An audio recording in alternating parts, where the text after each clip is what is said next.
Esta semana ha sido semana de mañanas calurosas y tardes de lluvia. Y eso genera resfríos, ¿verdad? Muchas veces. Así es que a cuidarse muchísimo en estos días. Estamos en la carta a los Efesios haciendo una enseñanza. Cada uno de los versículos vamos aprendiendo lo que el apóstol Pablo le escribió a la iglesia de los Efesios y que es también palabra de Dios para nosotros. Pero yo quisiera enseñarles algo que se relaciona con el tema de hoy. Vean qué rico.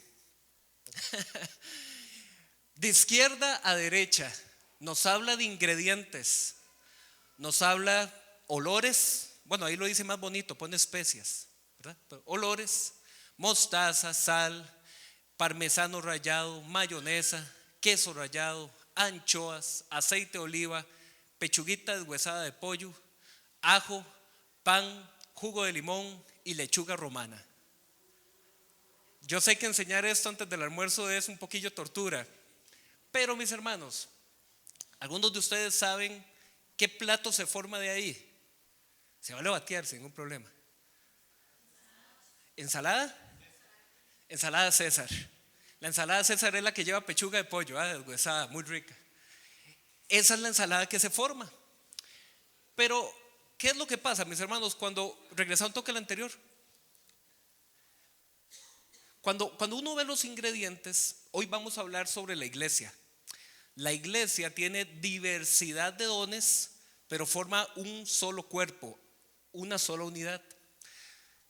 Nosotros vemos primero los ingredientes sueltos y esos ingredientes sueltos, así como están, mis hermanos, no tienen el impacto ni a nivel alimenticio ni el sabor que provoca prepararlos y presentarlos ya como un platillo armado. Nosotros como iglesia, mis hermanos, estamos llamados a hacer una ensalada. Nosotros tenemos diversidad de dones, diversidad de formas, culturas, pensamientos, pero todos juntos el Señor nos abraza como un solo cuerpo y tenemos que servirle al mundo de esa manera, a partir de nuestra diversidad y nuestra unidad. Somos diferentes, pero en Cristo somos un solo cuerpo.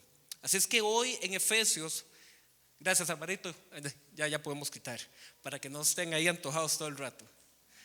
Hoy en Efesios, mis hermanos, vamos a abrir el capítulo 4.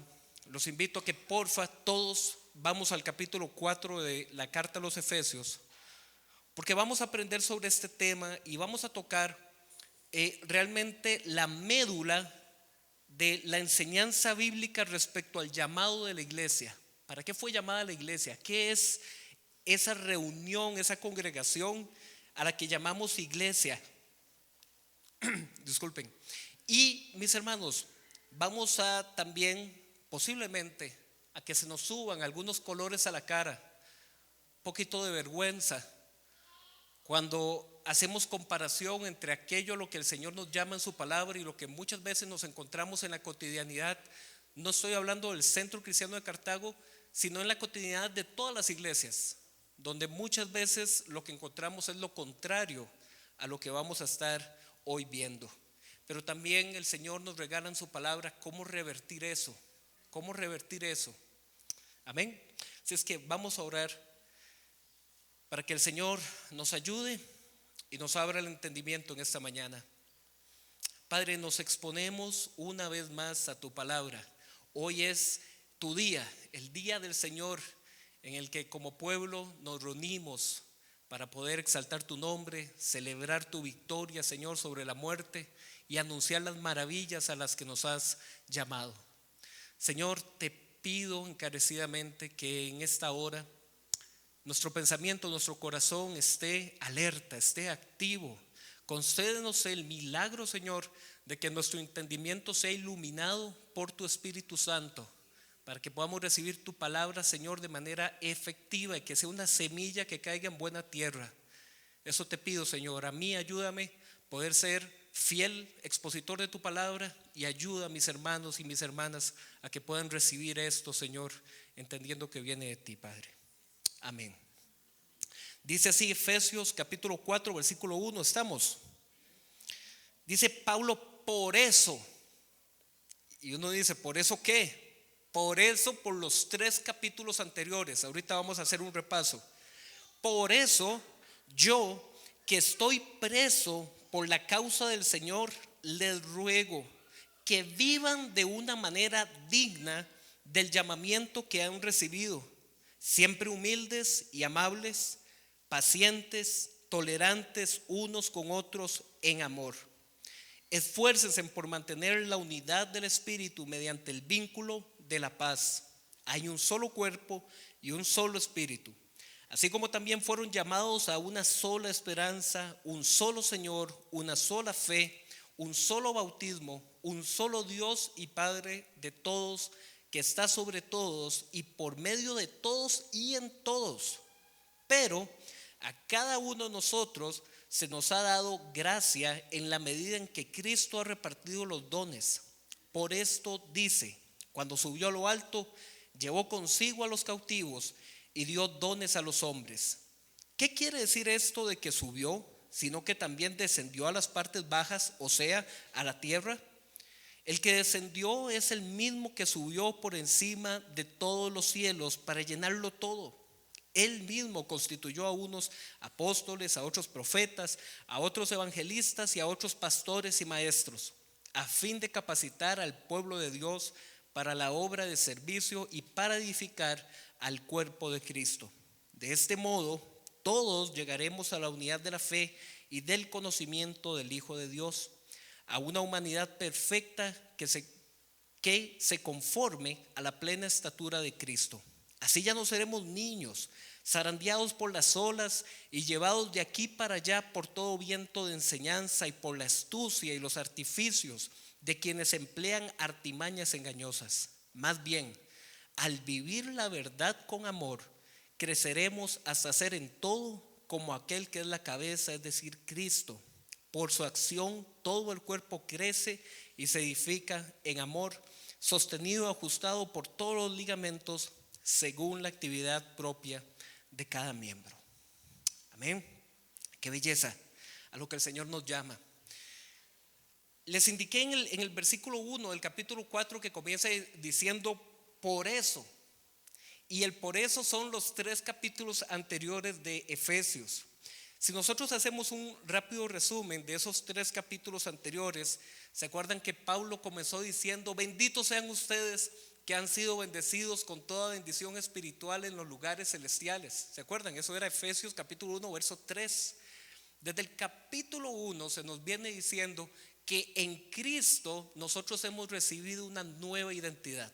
Y es una identidad que está con la victoria de Cristo a la diestra del Padre. Es una victoria en Cristo en las regiones o en los lugares celestiales.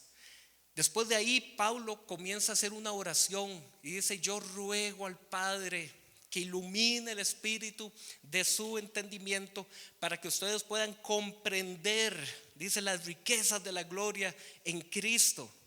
En el capítulo 2 nos comienza a decir que el Señor, por gracia inmerecida, nos ha salvado en amor. Nos habla de que el Señor está preparando una herencia espiritual para nosotros en Cristo. Y dice Pablo por segunda vez que él ruega al Padre y que dobla sus rodillas pidiéndole e intercediendo por esa iglesia para que reciban sabiduría para conocer mejor a Dios. Luego en el capítulo 3 nos comienza a decir que hay un misterio. ¿Se acuerdan de ese tema? El misterio de la iglesia. Que hay un misterio que estuvo oculto en los siglos y en las edades, pero que ahora fue revelado. Y que ese misterio es que ya no hay ninguna separación entre judíos y gentiles, sino que Cristo Jesús rompió la pared de división que había y de los dos pueblos ha hecho uno solo. Aleluya por eso. Luego, la semana pasada, Pablo vuelve a doblar sus rodillas. Dice: por esto yo vuelvo a doblar mis rodillas y pido al Padre de que ustedes puedan comprender cuán ancho, cuán largo y cuán profundo es el amor de Cristo por nosotros. Mis hermanos, en esos 3 capítulos anteriores, Pablo le ha estado dando doctrina a esa iglesia en Éfeso. Y esa doctrina tiene que ver con la identidad de hijo de Dios. Ustedes son bendecidos, ustedes han sido escogidos, ustedes han sido llamados. Así se los resumo. Han sido bendecidos en Cristo, ustedes han sido salvados o elegidos en gracia por Cristo, y a ustedes les aguarda una bendición, una esperanza en Cristo. Por lo tanto, ahora sí, capítulo 4, versículo 1. Por lo tanto, dice Pablo, yo que estoy preso por la causa del Señor. Eso ya lo había repetido en el capítulo 1, lo vuelve a decir. Porque Pablo está poniendo su vida como ejemplo. Yo que estoy preso, no les estoy hablando aquí de lo que una especulación que a mí se me ocurre, que sí, mira que en Jesús es esto y aquello. No, yo que estoy preso, dice Pablo, poniendo su vida de ejemplo. Les ruego. Ustedes no saben cómo yo esta semana he tenido conflictos con esa palabra. Muchísimos conflictos con esa palabra. Y yo digo, Señor, yo quiero ese corazón. Entonces imagina el apóstol preso, sufriendo, diciéndole a otros cristianos, ¿saben qué? Yo les ruego. Sí, mis hermanos, ese es el corazón de Pablo, y ese es el corazón de un hombre moldeado a la imagen del Señor, y ese es el corazón que nosotros ocupamos.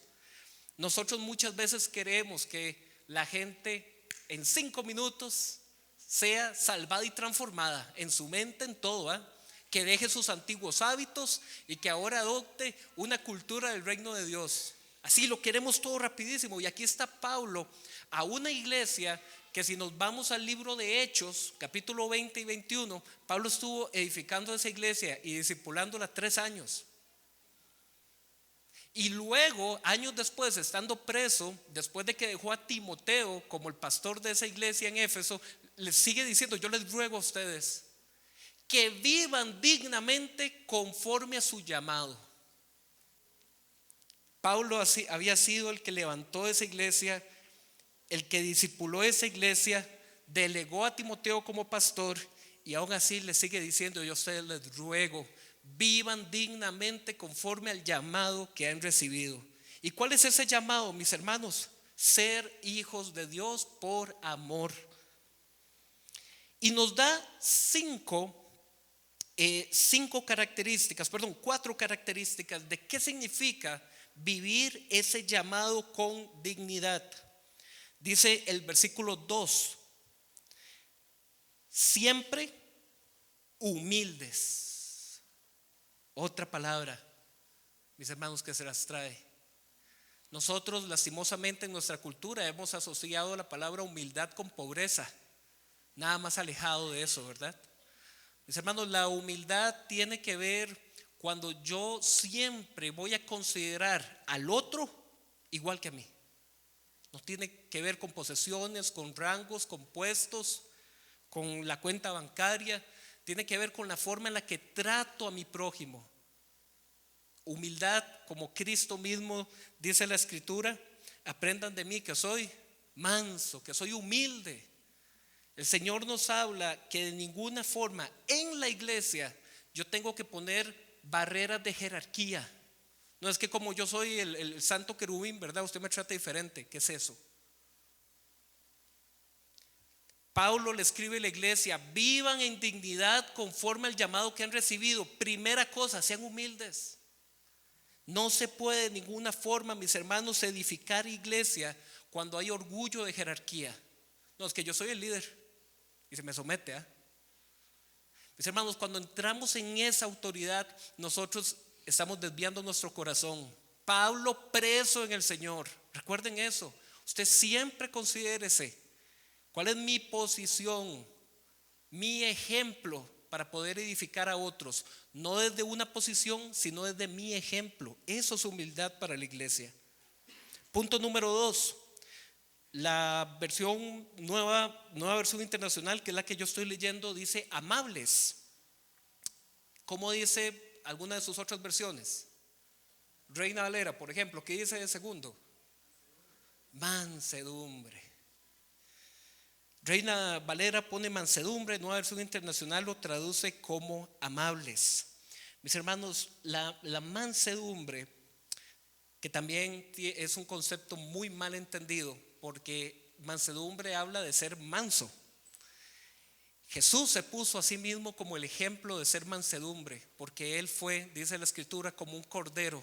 Él fue manso, no abrió su boca, dice la profecía en el libro de Isaías. Manso, mis hermanos, es mal entendido como una persona débil de carácter. No, es que aquel en vez de manso es menso, ¿verdad? Y cualquiera lo maneja, lo mangonea, lo hacen como sea. No, usted lo que ocupa es más bien. Mis hermanos, la mansedumbre o la amabilidad es una característica que tiene que ser ejercida dentro y fuera de la iglesia para considerar siempre, mis hermanos, que yo no tengo que imponer mi punto de vista a los otros por la fuerza. Yo tengo que mostrar ejemplo. Por eso es, bueno, ya lo quitamos. Hace un tiempo teníamos por aquí: proclamamos y demostramos el reino de Dios. ¿Se acuerdan? Lo tenemos allá afuera también. Proclamamos y demostramos el reino de Dios, no lo imponemos. Mis hermanos, nosotros no podemos imponer nuestra ética cristiana al mundo, ni Jesús lo hizo. Nosotros estamos llamados ¿a qué? ¿Qué fue la gran comisión? Recordemos, Jesús llega y dice, toda autoridad me es dada. A Él toda autoridad les es dada. Y llega y dice, por lo tanto, id, ¿verdad? Vayan, prediquen, discipulen, bauticen, enséñenle a que cumplan y obedezcan todas las cosas que yo les he mandado. El Señor nos manda en una misión, mis hermanos, de amor.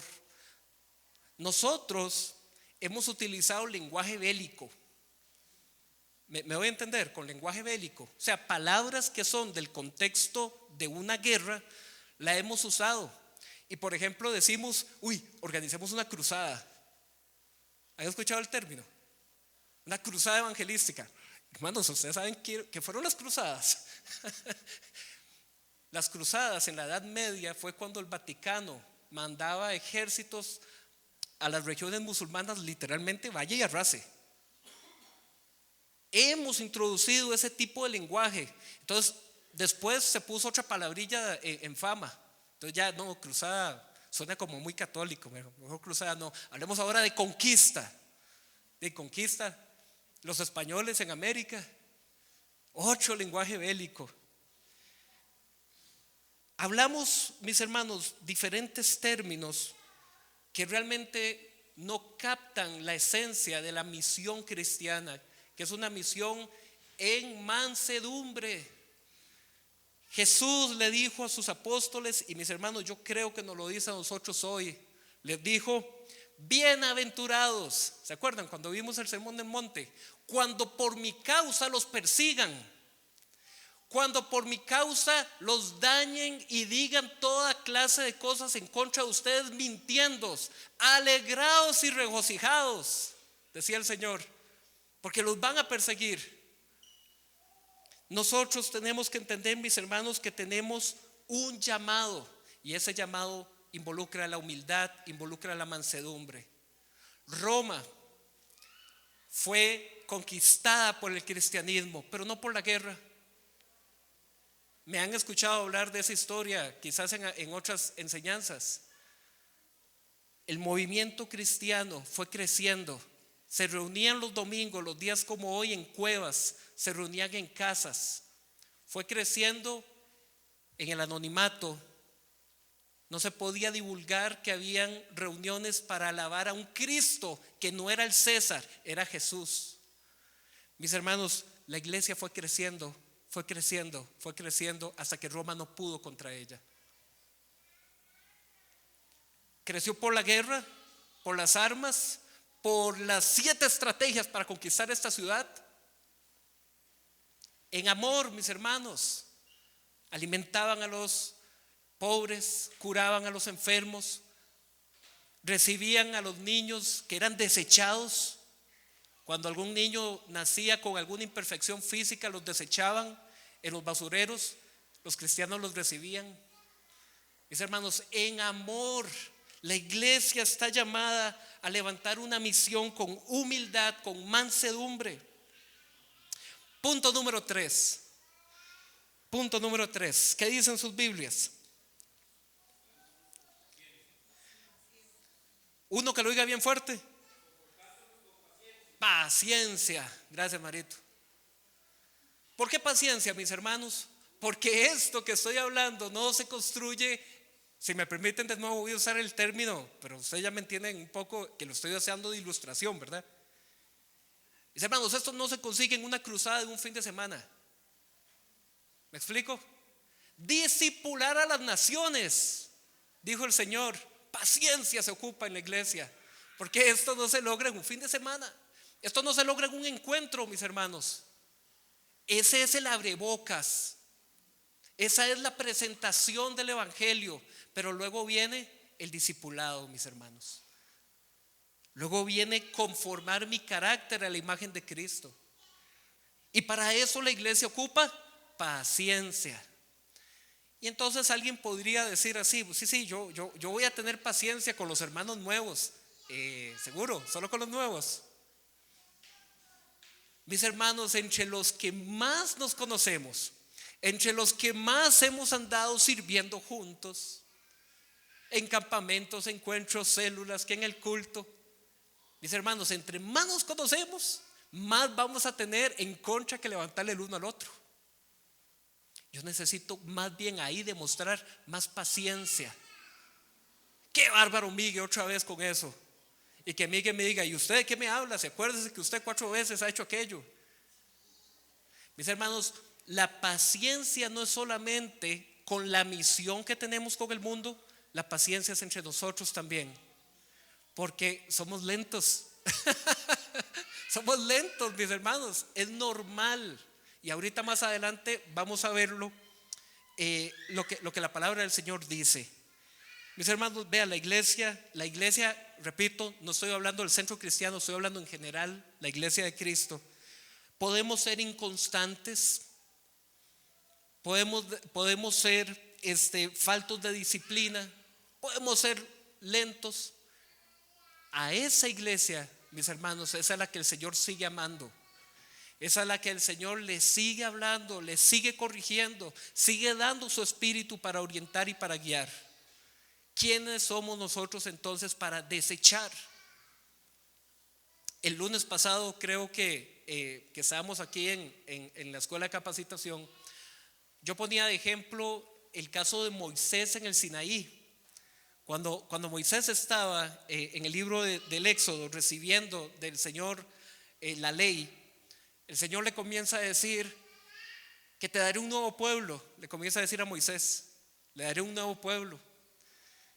Y Moisés le dice al Señor: Señor, no lo hagas. ¿Qué han de decir de ti las naciones vecinas, que nos sacaste a morir al desierto? Señor, por amor a tu nombre, preserva al pueblo. Ustedes se imaginan así, ¿verdad? Que el Señor llegue y te diga: ¿sabe qué? Le voy a dar una iglesia nueva, una iglesia que se haga caso, una iglesia que sí sean, pero oiga, dador alegre es un piropo, ¿verdad? Apuntadísima a todas las actividades, a todos los ministerios. Y esa era la prueba de Moisés. Esa era la prueba de Moisés, que en su corazón Moisés le puede dirigir al Señor una intercesión por ese pueblo, que él sabe muy bien que mientras él los está defendiendo, ¿saben abajo en qué estaban? Haciéndole un culto al becerro de oro. Y ahí estaba Moisés en el Sinaí, en el monte, diciendo: Señor, no los destruyas. Al final sabemos la historia. Esa generación terminó a causa de que perseveraron en el error, no entrando ellos sino sus hijos, pero la promesa permaneció para el pueblo, para la siguiente generación. Mis hermanos, nosotros tenemos que interceder y ser muy pacientes. Usted se imagina a Moisés 40 años lidiando con esa misma gente. Tenemos que ser muy pacientes. Y eso se conecta con el cuarto punto. ¿Qué dice en sus Biblias? Después de la paciencia, en amor, tolerarnos. La tolerancia tiene que ver es una palabra que tiene que ver con soportar el peso. para que se hagan una idea, ¿verdad? Es como que yo tuviera aquí una báscula, ¿verdad? A cada lado y soportarnos, tolerarnos es poder medirnos y soportarnos. Mis hermanos, en amor, porque si yo reconozco que en ti está obrando el mismo Dios que está obrando en mí, mis hermanos, no podemos permanecer en conflicto. No puede ser. Podemos estar disgustados algún tiempo, sí, es normal. Somos seres humanos aún sometidos a debilidades en la carne. Pero permanecer en el error y en el distanciamiento, mis hermanos, hemos sido llamados al perdón. Y hemos recibido un montón de enseñanzas últimamente y capacitaciones que tienen que ver con el perdón, mis hermanos, comenzando por cada uno de nosotros. Versículo número 3, como para que no quede dudas, dice Pablo: esfuércense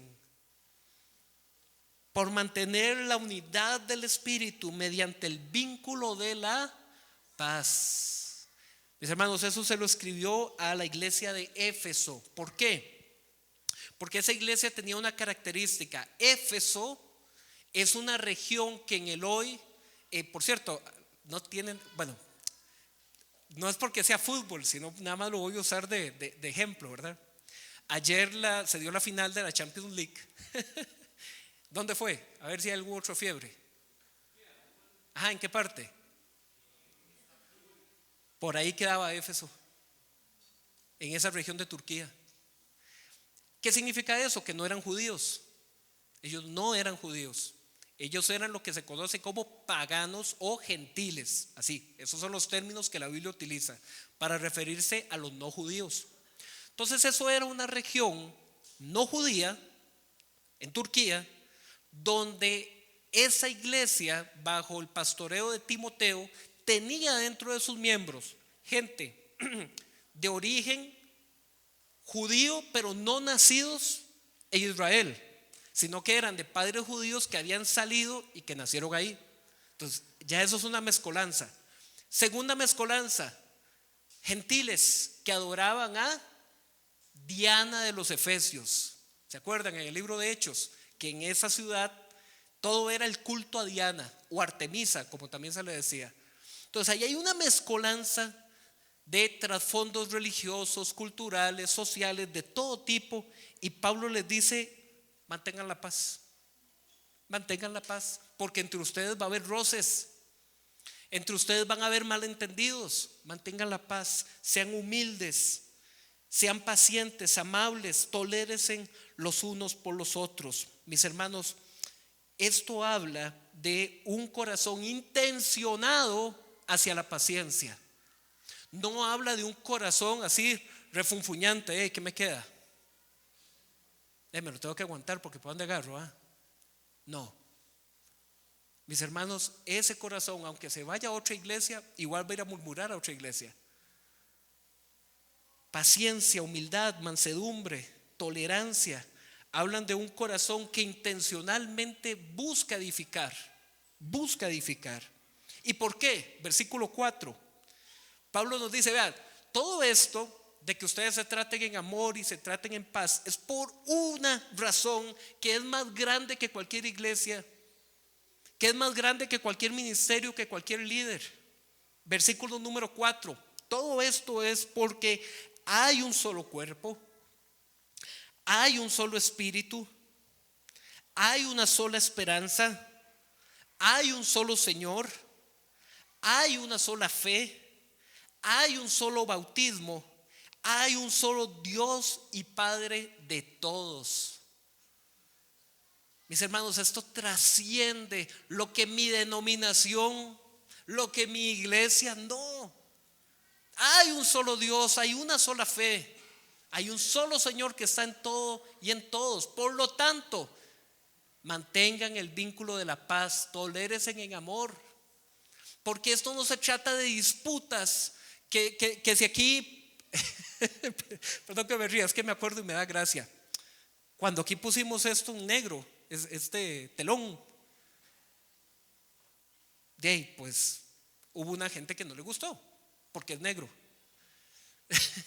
Mis hermanos, Hay un solo Dios, una sola fe, un solo Señor, un solo bautismo, un solo Espíritu. No se trata de que vea, es que yo conozco una iglesia donde lo pusieron en el fondo blanco y eso sí representa a Dios. No, eso tiene que ser rojo porque el rojo representa el fuego del Espíritu. Mis hermanos, podemos sacar un montón de interpretaciones, todas las que usted quiera, de trasfondos, de ideas, que al fin y al cabo, mis hermanos, nos desvían del verdadero objetivo. Nosotros aquí estamos para edificar personas. Que la tela, que la cerámica, que el videobeam, mis hermanos, esos son herramientas, eso es escenario. La presencia de Dios está derramada en cada uno de ustedes, no en objetos. ¿Se acuerdan que al principio les dije que los colores se nos deberían subir un poquito a la cara? Porque yo aquí hablando de unidad, cuando muchísimas veces, mis hermanos, no hemos tenido ese corazón de unidad y de mansedumbre entre nosotros, que es que la célula X y la célula Y, que es que mi ministerio sí, su ministerio no. Mis hermanos, hay un solo Señor, hay una sola fe. Esto trasciende lo que una denominación, un ministerio, una célula hace o deja de hacer. Todos tenemos que apuntar a la obra del Señor. Ahí nos encontraremos, en el camino nos encontraremos. Vean cómo termina el versículo 6. Porque aquí estos son los detalles, mis hermanos, que cuando yo les quiero dejar este criterio, cuando uno lee la Biblia, si usted está en un proceso personal donde usted dice, yo quiero leerme toda la Biblia, porque quiero tener una idea panorámica del mensaje de la palabra, dele, lea así sostenido y largo. Pero si usted está más bien que usted dice, no, yo quiero aprender detalladitamente, quiero estudiar la palabra de Dios, agarre este tipo, le voy a pasar una maña, ¿me deja? Siempre, un tip, suena más bonito, gracias. Siempre fíjese en el versículo a quién va dirigido, ¿ok? ¿A quién es el destinatario de esa palabra? Porque a veces la palabra va dirigida al mundo, a veces la palabra va dirigida a la iglesia, a veces la palabra va dirigida a personas que están en cargos de liderazgo y pastoreo. Uno tiene que detenerse a pensar, Señor, ¿esta palabra es palabra doctrina universal para la iglesia de todos los tiempos o es una palabra específica para Timoteo, para Tito? ¿Me explico? Hay que detenerse a pensar. Y vean el versículo 6 cómo termina. Véalo, léalo. ¿Cuántas veces utiliza la palabra todos? El versículo 6. ¿Verdad? Como que está insistiendo. Hey, entiendan, todos. Aquí no hay división que si episcopales, presbiterianos, que pentecostales, todos. ¿Ok? Pero luego vea cómo inicia el versículo 7. Pero a cada uno. En el versículo 6 y de ahí para atrás, lo que hemos venido estudiando nos habla de la iglesia de Cristo, el cuerpo de Cristo, esa iglesia que supera instituciones. Y luego en el versículo 7 llega Pablo y dice, bueno, sí, todo lo anterior, pero cada uno de nosotros, baja Pablo de hablarnos de la iglesia universal, ahora nos habla a nosotros. ¿Por qué, mis hermanos? Porque Pablo necesita explicarnos ¿cómo es eso de la unidad, la tolerancia, el vínculo de la paz que hay que tener en toda la iglesia? Y pone todos.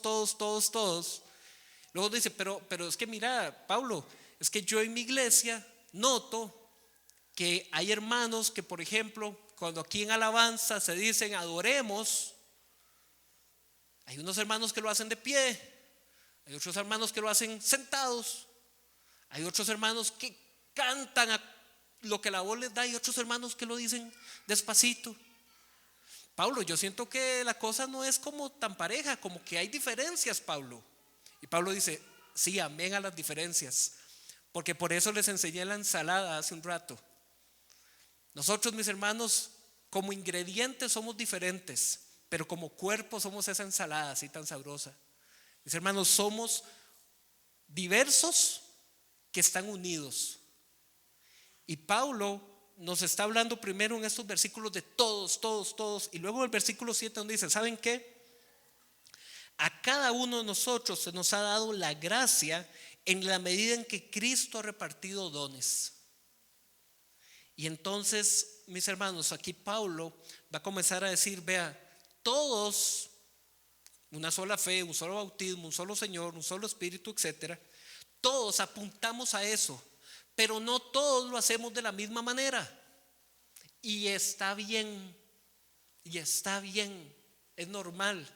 Esto es como una familia, donde entre los hermanos no todos tienen el mismo gusto por la misma música, les gustan los mismos libros, les gustan los mismos colores de ropa. Pero qué raro, si son hijos del mismo padre y la misma madre, sí, pero son personas diferentes. Mis hermanos, cada uno de nosotros aquí presentes ha recibido algo especial del Señor, algo que no es lo mismo que lo que yo he recibido o lo que la pastora ha recibido, etcétera. Paréntesis, si usted en su vida siente que usted no, que yo como que no sé qué he recibido yo de parte del Señor para servirle, bueno, a principio de año se dio un curso sobre eso, un curso para ayudarle a descubrir los dones. Pero en segundo lugar, mis hermanos, quisiera decirle que en el momento en que la persona viene a la fe, en que el Señor Jesús se vuelve el Señor de tu vida, tu Salvador, el Señor ha dado a ti su espíritu. Eso es lo que se llama nacer de nuevo. Y tu espíritu, el espíritu del Señor forma en nosotros, nos da dones para servirle. Lo que voy a decir no es doctrinal, ¿ok? Esto no es doctrinal. ¿A qué me refiero? De que esto no es una ley, lo que voy a decir. Es una recomendación, ¿de acuerdo? Si usted siente que usted no sabe, a mí el Señor ni a quién me ha llamado, ni en qué le puedo servir, mis hermanos, muy posiblemente tiene que ver con que su sensibilidad espiritual está muy apagada, de que su intimidad y su vida personal con el Señor anda de vacas flacas. Porque si usted no busca al Señor de manera personal en lo privado, sí, difícilmente un externo que no te conoce a fondo tu corazón va a llegar y te va a decir, evangelista. Difícilmente, mis hermanos, porque ante todo los ministerios y los dones son un llamamiento personal. Yo cierro paréntesis, ahora sí. Yo respeto y admiro mucho a la gente que ha sido llamada a la guerra espiritual, porque esos andan con su llamado y poniendo atención a cosas que otros no le ponen tal vez atención. Hay gente que intercede sin que nadie les motive, ni sin que nadie los llame a interceder, están intercediendo en oración. Y ese es su llamado. Uno no los tiene que empujar, porque ese es su llamado. Yo, por ejemplo, no tengo ese llamado, y lo reconozco y no me siento mal al respecto, porque reconozco que el Señor me ha llamado a otras cosas. No significa por eso que entonces uno no va a orar ni interceder nunca. No, sino que lo que significa es que yo tengo que identificar cuál es el llamado al que el Señor me ha dado, cuál es el don que el Señor me ha dado para edificar a la iglesia. Recuerden, todos los dones son de edificación, no son un tema personal. Esto no es un cargo que yo te nombro, entonces ahora sí lo tienes. No. Los ministerios delegados más bien reconocen lo que el Señor ya te ha dado y ya está operando en ti. Así es que, mis hermanos, todos, dice Pablo, y luego dice, pero cada uno de nosotros, conforme la gracia del Señor, ha recibido dones. Y luego Pablo, en el versículo 8, agarra un salmo. Lo que viene ahí es el Salmo 68, que es un salmo que cantamos. Hay una canción muy linda inspirada en ese salmo, ¿verdad? Que es aquella que dice, levántate, Señor, y huyan delante de ti todos tus enemigos. Bueno, es ese mismo salmo. El Salmo 68 es un canto, es un salmo que habla de cómo el ejército de Faraón y otros enemigos del Señor vinieron y que el Señor los derrotó, los entregó a todos derrotados. En la antigüedad había una costumbre cuando un ejército le ganaba a otro, y era que el ejército ganador iba y tomaba un botín, y iba y los que quedaban vivos del ejército derrotado eran tomados como cautivos, ¿ok? Y todo ese botín y esos prisioneros de guerra eran llevados hacia el pueblo ganador. Y lo que pasaba era que el ejército ganador repartía su botín con el pueblo ganador. Y entonces el Salmo 68 habla una metáfora muy bonita y llega y dice: vean, lo que el Señor ha hecho contra Faraón y lo que el Señor ha hecho contra los enemigos es como la metáfora que él pone dice, es como un guerrero en su caballo. Dice que va y conquista y que asciende a lo alto y que lleva a los cautivos y reparte dones. Y entonces Pablo agarra esa misma idea del Salmo 68 y llega y dice: vean, a cada uno de nosotros el Señor le dio dones. ¿Y saben por qué? Dice, versículo 8: cuando subió a lo alto, llevó consigo a los cautivos y dio dones a los hombres. Pablo llega y dice: vean, eso tan lindo que se canta en el Salmo 68, eso es lo que Cristo ha hecho. Cristo derrotó en la cruz a la muerte, al pecado. En el capítulo 1 de Efesios, ¿se acuerdan que vimos que decía sobre todo principado? Decía, el Señor se coronado en victoria y dio dones. Mis hermanos, la victoria de Cristo capacita a la iglesia para poder triunfar también. Por eso fue que el Señor le dijo a su rebaño pequeño, a sus discípulos, les dijo así, les dijo: manada pequeña, gócense de que el Señor les ha dado esto a ustedes. Las puertas del Hades no podrán contra la iglesia. Mis hermanos, el Señor repartió dones. Luego en el versículo 9 viene un paréntesis. Miren qué bonito, ¿eh? Viene un paréntesis. ¿Qué significa ese paréntesis que comienza en el versículo 9 y que termina en el versículo 10? Ese paréntesis, mis hermanos, lo que busca es hacer una explicación interna al texto de lo que anteriormente se dijo.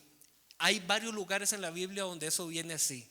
Por ejemplo, en Mateo 24, cuando Jesús está hablando acerca de la abominación desoladora de la que habló el profeta Daniel, dice el paréntesis, el que lee entienda, pone entre paréntesis. La Biblia hace eso de una forma, siento yo como, ¿verdad? Como cerrando el ojo, como diciendo: hey, póngale aquí atención a esto. Entonces dice el versículo 9: ¿qué quiere decir eso de que subió? Sino también de que descendió a las partes bajas de la tierra. El que descendió es el mismo que subió por encima de los cielos para llenarlo todo. Mis hermanos, esa es la misma idea de Filipenses capítulo 2. ¿Se acuerdan? Versículo 5 en adelante. Dice: haya pues en ustedes el mismo sentir que hubo en Cristo Jesús, el cual no consideró el ser igual a Dios como cosa que aferrarse, sino que se humilló, descendió, se despojó de eso y tomó forma de hombre y padeció muerte de cruz. Esa es la misma idea. El que descendió a lo bajo de la tierra, es decir, acá en medio de una realidad de pecado, es el mismo que ascendió. Y cuando ascendió en su victoria a los cielos, repartió dones, mis hermanos. Solo que Pablo lo dice aquí en una forma poética. Se valió de un himno del Antiguo Testamento para explicar esa verdad tan profunda. Versículo 11. Uy, hermanos, este versículo ha sido empleado para justificar muchísimas cosas que tienen que ver con ejercer de alguna forma una autoridad superior, pero que tiene que ver no con una autoridad espiritualmente sana, sino con una sumisión. Este tema, vean lo que dice el versículo 11, y lo quiero tratar con muchísimo respeto. quiero exponer lo que la palabra de Dios dice, y si aún así quedan dudas, al final las podemos ver, ¿de acuerdo? Dice el versículo 11: Él mismo, ¿de quién está hablando? Al que ascendió, ¿verdad? Él mismo constituyó a unos apóstoles, a otros profetas, a otros evangelistas y a otros pastores y maestros. Hago una pequeña pausa. Mis hermanos, yo he escuchado, de todo tipo de interpretaciones sobre este versículo, me imagino que ustedes también. Por ejemplo, una vez escuché una muy creativa que decía que si en una iglesia no están esos 5 ministerios, está mal. Yo les quisiera preguntar, no hace falta que me respondan, ¿es eso lo que el texto dice? En el contexto de todo lo que hemos venido viendo. ¿Se acuerdan hace un rato que hablábamos el famoso todos, todos, todos? Que el Señor está hablando la iglesia universal, y luego dice a partir del versículo 7: pero a cada uno de nosotros el Señor en su gracia ha repartido dones. La clave de entendimiento de este versículo está en el versículo 12 y 13. ¿Ok? Siempre les voy a dar un segundo tip de interpretación. No se queden con versículos aislados. Estudien todo el párrafo o el segmento del tema, que a veces involucra leerse todo el capítulo y a veces involucra leerse todo el libro para entender en ese capítulo de qué me están hablando. Él mismo constituyó y nos habla de una diversidad de dones que han sido llamados como los 5 ministerios, etc. Pero vean lo que dice el versículo 12: a fin de capacitar al pueblo de Dios para la obra de servicio, para edificar al cuerpo de Cristo. Si nosotros nos vamos a Romanos capítulo 12, si nos vamos a 1 Corintios capítulo 12, y si nos vamos a 1 Timoteo capítulo 3, ahorita no lo voy a hacer por un tema de tiempo, pero ahí le dejo las referencias, van a ver algo muy interesante, que esas 3 listas de ministerios, de servicios o de dones o de llamados, como le digamos, son diferentes. Las 3 listas son diferentes. Por ejemplo, en Timoteo habla de ancianos y de diáconos. Aquí no hay ni ancianos ni diáconos, ¿verdad? Habló de apóstoles, profetas, evangelistas, pastores y maestros. De ahí, entonces no existen los ancianos en la Biblia. No, claro que sí, lo habla en 1 Timoteo, porque es una lista diferente. Y si nos vamos a 1 Corintios 12 y si nos vamos a Romanos 12, nos hablan de listas diferentes. ¿Por qué, mis hermanos? Porque el propio apóstol Pablo dice que es la multiforme gracia del Señor que nos llama y que nos capacita para ejercer diferentes servicios. Por eso es que la clave del versículo es el 12, la clave del tema es el versículo 12. Vean que dice, estos que el Señor ha constituido es para capacitar al pueblo de Dios para la obra de servicio. Mis hermanos, todos los ministerios, esta lista, las otras listas, todos apuntan a una dirección: capacitar, edificar, discipular. Por eso yo no puedo o no debería, siendo fiel a la interpretación bíblica, decir que estos son los 5 ministerios principales. Porque ¿qué hago con los de Timoteo? ¿Qué hago con los de Romanos? ¿Qué hago con los de 1 Corintios? ¿Me voy a entender? Entonces, yo debo entender esas 3 listas que fueron escritas a 3 iglesias diferentes apuntan a lo mismo. Y repito, por un tema de tiempo no me meto, pero lo invito a que usted lo haga. Si usted revisa esos capítulos en Romanos y en 1 Corintios, tienen algo en común, aparte del autor, ¿verdad? Que en todas es el apóstol Pablo. Tienen en común que él siempre apunta a lo mismo: edificar, discipular. Los ministerios delegados con autoridad en la iglesia, mis hermanos, son para la edificación, no son para enseñorearse. De que entonces, como el primero de la lista es el apóstol, ese es el que puede venir aquí a majar duro, ¿verdad? Y el que puede venir a decir: si me someten. Y hace un rato que nos hablaba de humildad, de paciencia, de tolerancia, de someternos en vínculo de paz y amor. ¿Qué? Mis hermanos, la escritura habla cuando en el libro de los Hechos se eligió al sustituto de Judas, que fue Matías. La escritura habla, no es necesario que nosotros nos pongamos a inventar categorías.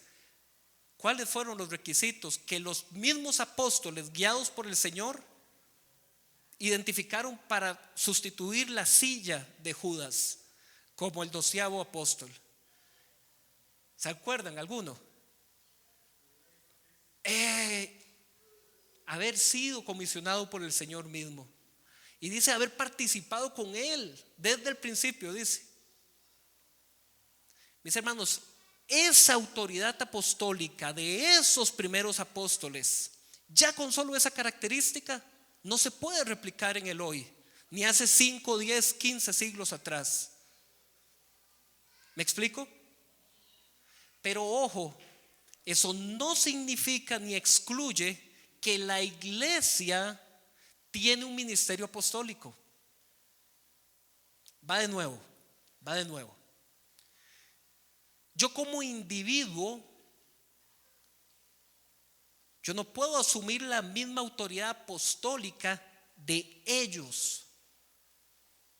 Porque si así fuera, esto que estoy diciendo debería estarse imprimiendo para meterlo aquí, como anexo a la Biblia. Porque sería doctrina inspirada, cosa que no es. Yo estoy edificando la iglesia a partir del fundamento de los apóstoles. Amén a eso. No escuché de un amén, pero amén a eso, mis hermanos.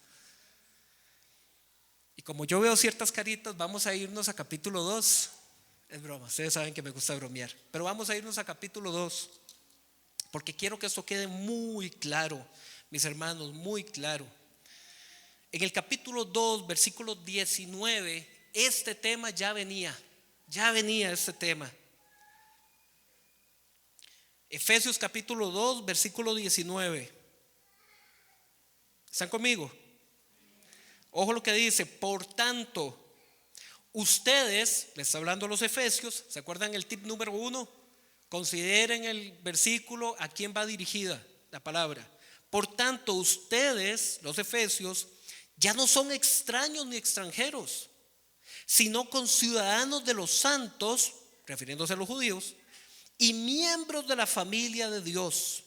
Versículo 20: edificados sobre el fundamento de los apóstoles y los profetas, siendo Cristo Jesús mismo la piedra angular.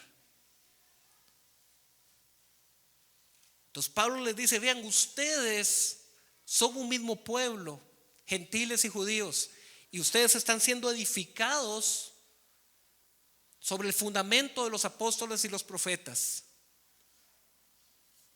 No es un nuevo fundamento. Yo no pongo ladrillos encima de la palabra inspirada que ya tenemos en la Biblia, sino que a partir de esa palabra edificamos. Ya hay un fundamento. Capítulo 3, versículo 5. Ahí mismo, Efesios capítulo 3, versículo 5. Y él está hablando aquí de que eso, de que ahora son un solo pueblo, antes era un misterio. Y dice versículo 5, capítulo 3, ese misterio que en otras generaciones no se les dio a conocer a los seres humanos, ahora se les ha revelado por el Espíritu a los santos apóstoles y profetas de Dios. Es decir, ¿cuál es el misterio? Que los gentiles son, junto con Israel, beneficiarios de la misma herencia, miembros de un mismo cuerpo y participantes igualmente de la promesa en Cristo Jesús mediante el Evangelio. Mis hermanos, entonces, ¿cuál es el fundamento apostólico y profético? La palabra de Dios, el Nuevo Testamento, que se basa en los profetas del Antiguo Testamento. Hay una unidad también en la Escritura. Regresemos a Efesios capítulo 4, versículo 11 y 12. El Señor constituyó, mis hermanos, a la iglesia. A la iglesia. Desde esa época a unos les dio unos roles y unos ministerios, unos llamados. Con esa autoridad, aquellos apóstoles originales. Pero la iglesia como ministerio, somos enviados al mundo. ¿Usted sabe qué significa la palabra apóstol? Enviado. Eso es lo que significa. Apóstolos, enviados. Eso es lo que significa. La iglesia, mis hermanos, la iglesia toda tiene un llamado apostólico, porque somos llamados a ir al mundo, a edificar, a discipular. Entonces, sí, la iglesia en el hoy tiene un llamamiento apostólico, nunca ha dejado de tenerlo, pero eso es total y completamente diferente en autoridad al fundamento apostólico de esos primeros apóstoles. Así es que, mis hermanos, tenemos que ser entendidos en esto, y ya vamos a ver por qué más adelante. Versículo 14. Vean qué lindo lo que dice la escritura. ¿Por qué esto es tan importante? ¿Por qué Pablo insiste en esto tanto? Para que alcancemos madurez. Dice versículo 14: así ya no seremos niños, zarandeados por las olas, llevados de aquí para allá por todo viento de enseñanza y por la astucia y los artificios de quienes emplean artimañas engañosas. Mis hermanos, un niño espiritual, un recién convertido, que no tiene nada que ver con la edad, un niño espiritual, ahora sí, bajo la metáfora de un niño biológico, de un niño humano, el niño es indefenso. El niño es incapaz de autogestionar su vida. Entonces, el Señor constituyó por medio de dones diferentes ministerios. ¿Para qué? Para edificar. Y dice en el versículo 14: para que ya no seamos niños, para que alcancemos madurez, para que, como diría mi abuelo, para que no nos envuelvan en un paquetico. Me decía cada rato. No hay que ser ingenuos, mis hermanos. Tenemos que ser entendidos. ¿Cuál es el llamamiento digno de la iglesia? Eso era el capítulo 4, versículo 1. Vivan de acuerdo al digno llamamiento que han recibido. ¿Cuál es? Amor, paz, tolerancia, soportándonos, humildad, mansedumbre. Esas características así de básicas, como si estuviéramos en escuelita dominical, mis hermanos, eso es lo que distingue la madurez espiritual. Es eso. Para que ya no seamos niños zarandeados, dice la reina Valera, niños fluctuantes. Me gusta esa palabra. Niños fluctuantes, dice, llevados por doquiera de todo viento de doctrina. Entonces, bueno, este año lo que es la tendencia de moda es esta. Entonces vamos por aquí, llevados por esa doctrina. Después en el 2010 otra doctrina. Después, hermanos, el fundamento apostólico ya está dado aquí. Dice en 2 de Pedro capítulo 1 que la profecía no es de interpretación privada, sino que dice que los santos profetas de Dios hablaron inspirados por el Espíritu Santo para nuestra edificación. No se trata de yo estar buscando cosas que contradicen muchas veces lo que ya la palabra ha definido tan claramente. Ya no seamos niños, mis hermanos, zarandeados. Alcancemos madurez espiritual, pero para eso se necesita ¿qué? Dones y ministerios. ¿Me voy a entender?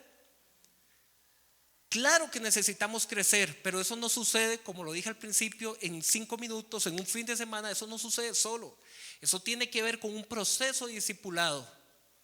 ¿Y quién hace el proceso de discipulado? Los que han recibido los dones y los ministerios. ¿Y quiénes son esos? Voy a usar la misma terminología bíblica. Todos. 4 todos, así, para que no quepa dudas. Todos hemos sido llamados. Un mismo Señor, un mismo Espíritu, un mismo bautizo, un mismo Dios y Padre que está en todos y sobre todos. Mis hermanos, yo necesito lo que ustedes tienen que darme. Yo necesito la oración que algunos de ustedes muy gentilmente me cuentan que lo hacen por mí, se los agradezco. Yo lo ocupo. Así como yo espero poder edificarles también con la palabra predicada. Yo necesito de aquel que no veo, pero que está orando por mí. Yo necesito de aquel que no veo, pero que está dando para la cosecha, que está dando para las reparaciones en la iglesia. Aunque no sea un puesto público o un ministerio consolidado con estos nombres, todos mis hermanos tenemos algo para sembrar y aportar siempre. ¿Cuándo alcanzaremos la madurez plena? Dice Pablo en Filipenses que seguimos creciendo.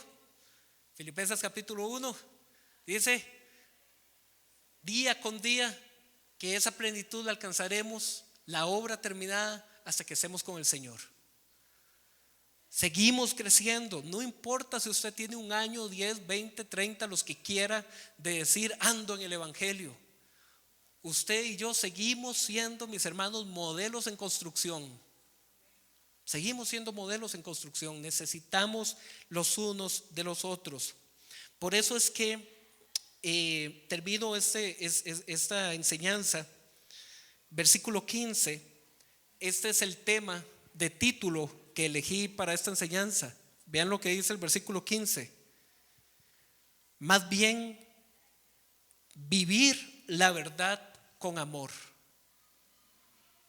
Vivir la verdad con amor. Ese es el título para este tema. Mis hermanos, la verdad del evangelio no es algo que yo tengo que andar como una pistola cargada para tirársela y restregársela a la gente. Yo tengo que vivir la verdad del evangelio en amor. En amor. ¿Qué significa eso? Tolerar, tener paciencia, perdonar, vivir la verdad en amor. Dice, versículo 15, al hacer esto, ¿verdad? Vivir la verdad con amor, creceremos. En el versículo anterior me dijo, ya no seamos niños. Ahora me dice, ¿cómo se crece? ¿Cuál es la fórmula? ¿Cuál es la dirección? Vivir la verdad con amor. Creceremos hasta ser en todo como aquel que es la cabeza, es decir, Cristo. Por su acción todo el cuerpo crece y se edifica en amor, sostenido y ajustado por todos los ligamentos según la actividad propia de cada miembro. Mis hermanos, nos ocupamos los unos a los otros. Y para eso necesitamos entender de que aquí no hay misterios superiores a otros, ni llamamientos superiores a otros. Todos estamos llamados a edificar el cuerpo del Señor. ¿Con diferentes dones? Sí. ¿Con diferentes responsabilidades dentro de la iglesia? Sí. Pero todos hemos recibido ese llamamiento. Como conclusión, nosotros tenemos que tolerar y respetar los dones y las diferentes expresiones de fe. Que si un hermanito se postró y lloró y otro hermanito se quedó de pie, aceptar y respetar las diferentes expresiones de fe, porque mis hermanos, eso es un trato personal que el Señor está teniendo con cada quien. Pero lo que no podemos, mis hermanos, aceptar es el error y el engaño. ¿Vieron que el versículo decía? Esos que buscan con artimaña engañar. Sí, mis hermanos, lastimosamente dentro del pueblo de Dios muchas veces se han infiltrado falsas enseñanzas y falsos maestros que han venido a dañar y a dividir. No estoy hablando de Cartago, estoy hablando en general de la iglesia de Cristo. Y como lo vimos en una enseñanza pasada, el apóstol Pablo dijo: lo sé que vendrán lobos rapaces, lo sé. Cuando estudiamos el libro de Apocalipsis, vimos que ese es un conflicto que durará hasta el final de las eras. Los jinetes están corriendo, hablan de la historia de la humanidad. Tenemos que estar listos y preparados. ¿Y cómo lo logramos? En madurez. ¿Y cómo es la madurez? Tolerar con humildad, soportándonos, el vínculo de la paz y el amor. Cosas básicas de escuelita, sí, las ocupamos para crecer en madurez. Amén. Vamos a orar. Los invito a que nos pongamos.